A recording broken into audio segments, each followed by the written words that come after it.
Direito processual penal, sistemas processuais penais, sistema acusatório, sistema inquisitivo, sistema misto.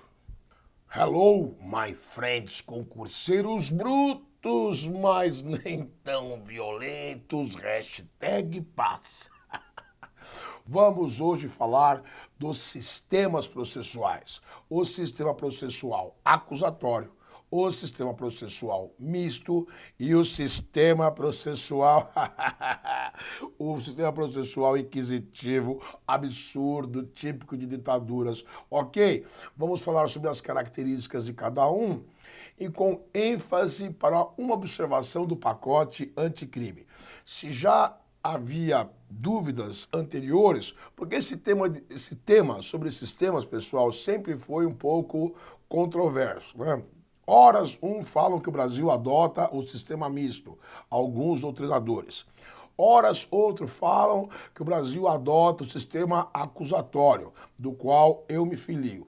Mas o pacote anticrime, lá no seu artigo 3º-A, salvo engano, que nós iremos abordar futuramente, mas já havia esse entendimento, é de que o Brasil adota sim o sistema acusatório, ok? E nós vamos explicar para vocês isso aí no transcorrer desse nosso encontro, que será relativamente rápido e sucinto, ok? Então vamos lá abordar aqui as nossas conceituações. Então, olha lá. Sistema inquisitório. Gente, já vou dizer o seguinte, no Brasil não há que se falar em sistema inquisitório. Inquisitório relembra o quê? A figura da Inquisição, onde a pessoa era acusada sem direito a uma defesa consistente, sem direito a contraditório, sem direito à produção de provas. Esse sistema inquisitório, que lembra a figura da Inquisição, muitos podem se perguntar até hoje, nossa, professor, mas no mundo contemporâneo, será que existe algum regime ainda democrático que adote esse sistema? Pois é, democrático com certeza não, mas regimes ditatoriais com certeza sim, beleza? Então vejamos as características do sistema inquisitório. É caracterizado pela inexistência de contraditório. Gente, e o que é o contraditório? As pessoas confundem contraditório com ampla defesa, não é isso? Contraditório é o poder de você contradizer uma prova, contradizer uma testemunha, a figura da contradita, ok? Então tá lá, a testemunha dando um depoimento e o advogado de defesa se levanta, excelência, fala para o juiz, pela ordem, a testemunha mente, por isso. A testemunha não é digna de credibilidade. Por quê? Porque ela é amiga íntima do acusado, ou aliás, do acusado não, advogado de defesa, amiga íntima do ofendido, ela é credora do acusado. Então o ato de você contradizer é o ato de você ali contestar, é a atitude combativa do defensor, ok? E o sistema inquisitivo não permite esse tipo de manifestação, ok? Muito bem. Também caracterizada pela inexistência de ampla defesa. E o que significa ampla defesa no direito processual penal?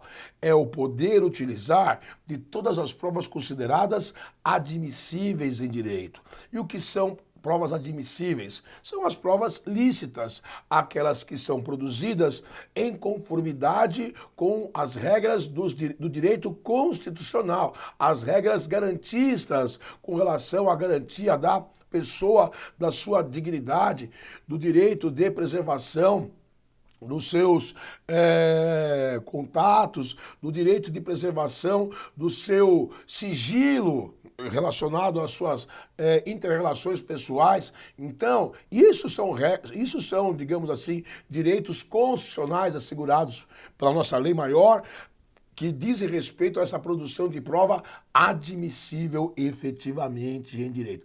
Provas produzidas na conformidade com os direitos e garantias constitucionais, melhor dizendo, ok? Isso é ampla defesa. Agora, veja, não é porque a prova pode ser pretendida que numa ampla defesa ela deva ser produzida, porque não podemos dizer que existe o aspecto da discricionariedade.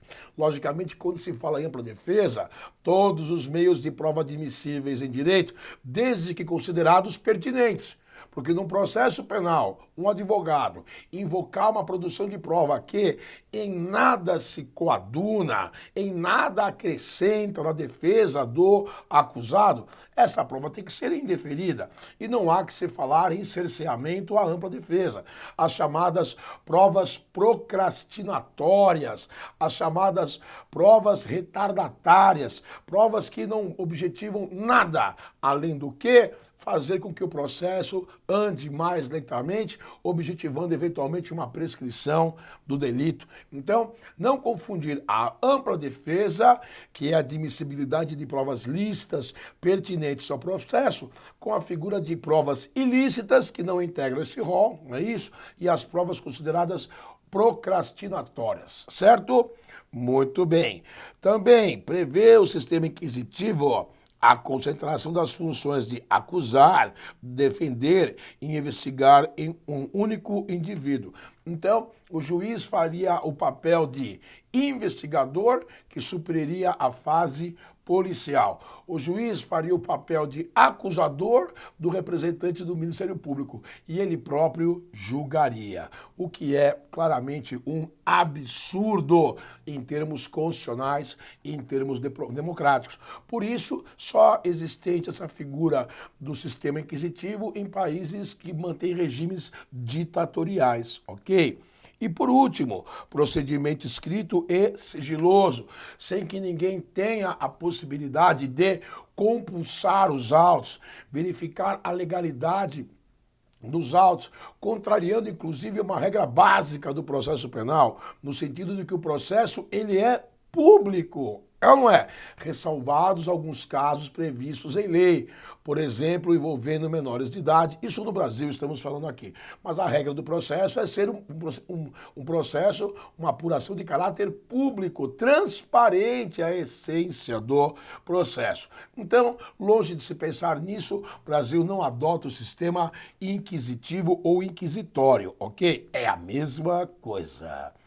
Sistema acusatório. Esse é o que se amolda mais à figura do processo penal brasileiro.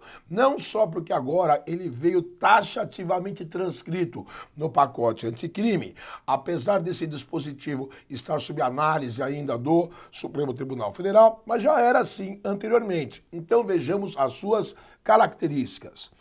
O sistema acusatório é o modelo de processo penal que tem como características fundamentais a separação entre as funções de acusar, defender e julgar.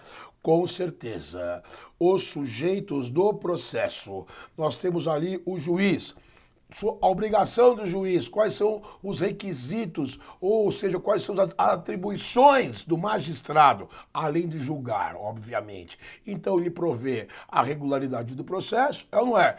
E ele vai adotar medidas para manutenção da ordem no recinto do ambiente do julgamento. Essas são atribuições máxime do magistrado do órgão julgador.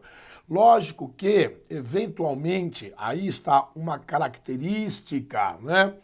O magistrado, no curso do processo penal, ele ainda pode produzir provas de ofício para convencimento da sua convicção quanto condenar ou julgar. Então, isso não foi retirado da figura do julgador no curso do processo penal, a produção de provas, deixe bem claro isso.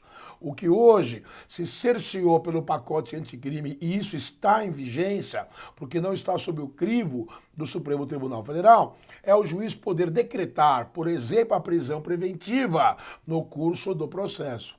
Não poder mais também decretar o juiz uma prisão no curso do inquérito policial, exceto se ele provocado, beleza? Mas isso aí já está meio que pacificado. A única novidade do pacote anticrime foi justamente com relação ao aspecto, nós veremos isso oportunamente na parte de prisão preventiva, mas já fique sabendo disso. O juiz, no curso da ação penal, não pode mais por si só decretar a prisão preventiva.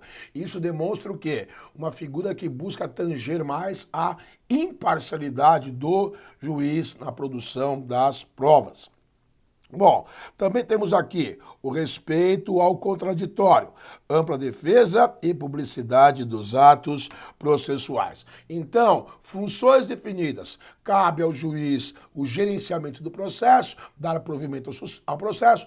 Cabe ao representante do Ministério Público, dominus litis, promover a ação penal, custos legis fiscalizar efetivamente a lei penal e a defesa, obviamente, patrocinar o interesse lá do acusado. Só sedimentando agora com relação aqui ao respeito ao contraditório para defesa e publicidade de atos processuais. Contraditório, as partes interagirem entre si no curso da apuração. Ampla defesa, admissibilidade de provas listas, já foi falado isso. E, finalmente, a figura da publicidade dos atos processuais, como nós já falamos. O processo é público, só aqueles que, em razão de alguma vedação legal, devam transcorrer em segredo de justiça. Beleza? Muito bem. Temos também a figura da imparcialidade do órgão julgador. Me parece que o pacote anticrime, na sua essência, veio prestigiar mais essa imparcialidade do julgador a partir do momento que ele busca tolher a participação do juiz que vai julgar nos atos de investigação. Então, me parece que o pacote anticrime, nesse contexto, ele buscou tornar o juiz ainda mais imparcial. Já era imparcial, obviamente, porque a gente partir da premissa que o juiz não tem imparcialidade é condenar o sistema jurídico brasileiro. Lógico, mas me parece que a medida do pacote anticrime foi isolar um pouco mais o juiz da figura da apuração no âmbito policial para que ele tomasse decisões desvinculadas das atividades de polícia, né, do que efetivamente ali foi apurado conforme já explanado. Também, o órgão julgador não tem interesse no processo e nem poderia ter. O único interesse do órgão julgador do processo é dar o correto provimento, ou seja, a sentença efetiva que a sociedade está a exigir. Ok. Bom, e aí surge a figura do sistema misto. Vejamos lá. Sistema misto, também conhecido como acusatório formal, adotado na França, tem as seguintes características: investigação preliminar a cargo da polícia judiciária. Isso não difere do Brasil. Por isso que muitos doutrinadores tendem a dizer que o Brasil adota o sistema misto, em razão desse aspecto aqui. Mas peca onde? Instrução preparatória patrocinada pelo juiz instrutor, sendo certo que nessa instrução preparatória não haveria a figura do contraditório e ampla defesa. Aqui no Brasil, se nós falarmos hoje em juiz de garantias, na verdade, mesmo na fase preparatória, existe sim a possibilidade de ampla defesa e contraditório. Porquanto uma decisão judicial, digamos, que venha a influenciar algum problema no curso do inquérito policial, pode ser ali contestada pelo defensor. Não é verdade? Coisa que no sistema misto, a princípio, essa fase judicial de instrução, não poderia haver nenhum tipo de contestação. Haja vista que só este último, o ato do julgamento, estaria revestido do crivo da ampla defesa e do contraditório. Então você observe que o sistema acusatório, ele se confunde um pouco com o sistema misto, em termos dessas definições doutrinárias. Só que, gente, não está prescrito em lei, isso é conceituação doutrinária, Então tem vários autores que divergem na forma de pensar, mas eu diria que mais acertadamente, para fins de concurso público, e esse é o nosso objetivo aqui, é você dizer que o Brasil adota o sistema acusatório, beleza? E o pacote anticrime só vem a corroborar nesse sentido, diferentemente de mudar essa perspectiva. É isso que você tem que ter em mente, meu filho. E vamos lá. Olha que beleza. Ah, professor, eu adoro esse mapa mental. Me too. Me too. Muito bem. Sistemas processuais. Olha lá, inquisitório, mesma pessoa, o mesmo órgão, julga, acusa, condena, fode, apura, é tudo junto. Ele vai julgar, ele vai acusar, ele vai defender, tudo ao mesmo tempo, beleza? Incompatível, só em estados onde vige a ditadura. Sistema acusatório. Vamos nesse, Brasil, vai que esse tá com tudo. Pessoas e órgãos distintos. É o que me parece o mais adequado. Tem o órgão julgador, juiz de direito, carreira da magistratura. Existe o órgão acusador, o representante do Ministério Público, que, diga-se de passagem, quando chegar o momento oportuno falaremos sobre isso, foi prestigiado em termos de amplitude de atribuições com o pacote anticrime. Foi fortalecido. E temos a figura da defesa, beleza? E finalmente temos o sistema misto, reunido em duas fases. Uma primeira fase inquisitorial e a segunda fase de acusação, sendo que é admissível somente a ampla defesa e o contraditório no julgamento, ok? Então, pacificando de uma vez por todas, Brasil adota o sistema acusatório e não temos mais que sofrer. Por isso, tranquilo, com pacote anticrime, sem pacote anticrime, vamos nesse sistema acusatório que você não erra. Ok? Força e honra, tamo junto, grande abraço. Ei!